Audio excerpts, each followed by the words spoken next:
Le ministère chinois des Affaires civiles a annoncé que les pluies torrentielles qui s'abattent sur le pays ont tué 35 personnes et que 24 personnes sont toujours portées disparues. Dans la province du Guizhou, dans le sud-ouest, 8 personnes sont prises au piège dans une mine de charbon inondée. Des opérations de secours sont en cours. Dans la province du Hunan, c'est un barrage qui a cédé, imposant l'évacuation de plus de 18 000 personnes. Le bureau météorologique central a fait savoir qu'au cours des prochaines heures, les précipitations pourraient frapper une large portion du pays. Elles devraient s'étendre de Shanghai au Guangzhou et jusqu'au Liaoning dans le nord-est. Dans certaines zones, les pluies ont atteint plus du double des niveaux enregistrés les années précédentes. Dans la province du Hunan, Liu Jianhua était en train de récupérer des vêtements.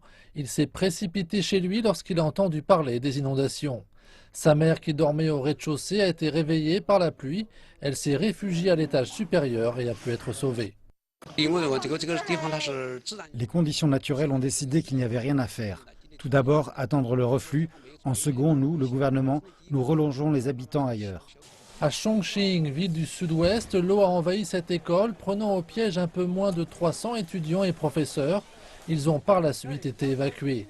Dans la ville, du personnel du Centre pour le contrôle des maladies est mobilisé. Pour les magasins le long des rues, les zones résidentielles et les aires publiques, nous utilisons un désinfectant à base de chlore.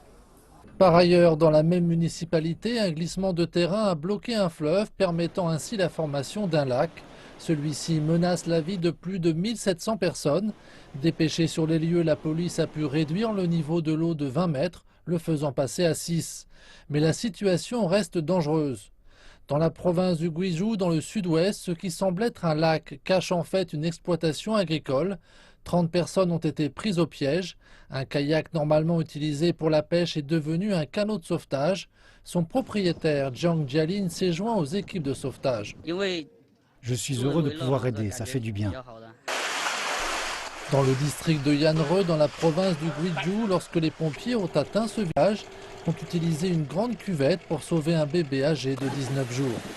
Plus au nord, dans la province du Hebei, à Chengde, la grêle s'est abattue sur la région. Des terrains maraîchers ont été gravement endommagés. Les chutes de grêle ont duré une trentaine de minutes, les plus grosses de la taille d'une balle de ping-pong. Il ne reste rien des légumes que je fais pousser. 300 000 yuans se sont envolés. C'est terminé. Des responsables locaux ont contacté les compagnies d'assurance et tiennent informer les autorités des affaires civiles dans l'espoir de minimiser les pertes. Depuis samedi, plus de 7,5 millions de personnes réparties dans 10 provinces ont été affectées. Les pertes économiques sont évaluées à plus de 6,2 milliards de yuans.